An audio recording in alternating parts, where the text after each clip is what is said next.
সম্মানিত সাথীগণ, আমি এমন একটি মুহূর্তে আপনাদের সামনে দাঁড়িয়েছি।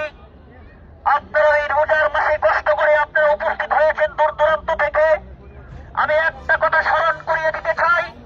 বিশ্বনবী বলেছেন, আল মুমিনুনা কাজাসাদিন ওয়াহিদিন, ইন ইশতাকা আইনুহু ইশতাকা কুল্লুহু, ইন ইশতাকা রাসুহু ইশতাকা কুল্লুহু। আল্লাহর হাবিব সাল্লাল্লাহু আলাইহি ওয়াসাল্লাম বলেন, পুরো দুনিয়ার সমস্ত মুমিন মুসলমানরা একটা দেহের নেই, একটা বডির নেই।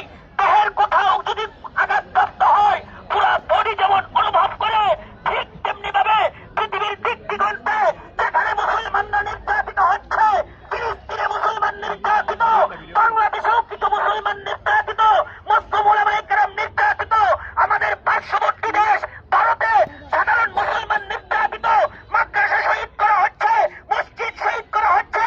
পাকিস্তানের মধ্যে জামিয়া হাফসাকে শহীদ করা হয়েছে, জামিয়া হাফসাকে বন্ধ করে দেওয়া হয়েছে, বাবরি মসজিদকে শহীদ করা হয়েছে। মোহতারাম হাজিরিন, এখন আর বসে থাকার সময় নেই, আমাদেরকে গাজওয়াতুল হিন্দের প্রস্তুতি নিতে হবে। কথা ঠিক কিনা? সর্বোপরি ফিলিস্তিনের রমজান মাসে আমাদের মুসলমানদের উপর আক্রমণ করে এই বিজাতীয়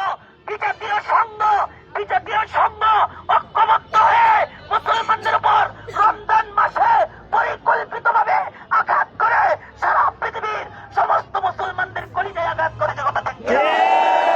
আমরা এখান থেকে নিন্দা জ্ঞাপন করতে চাই। আমরা বলতে চাই মুখের মাধ্যমে, হে আহলে গাজা তোমরা শুনে রাখো, মুখের মাধ্যমে আমরা প্রতিবাদ করতেছি। আল্লাহর জাতের কসম, আল্লাহর জাতের কসম, যদি আমরা সুযোগ পাই কখনো তোমার দেশে আসার জন্য, আমরা যদি কখনো সুযোগ পাই, আমরা তোমাদের ডানে বামে সামনে পিছনে চতুর্দিকে জিহাদ চালিয়ে যাবো ইনশাআল্লাহ।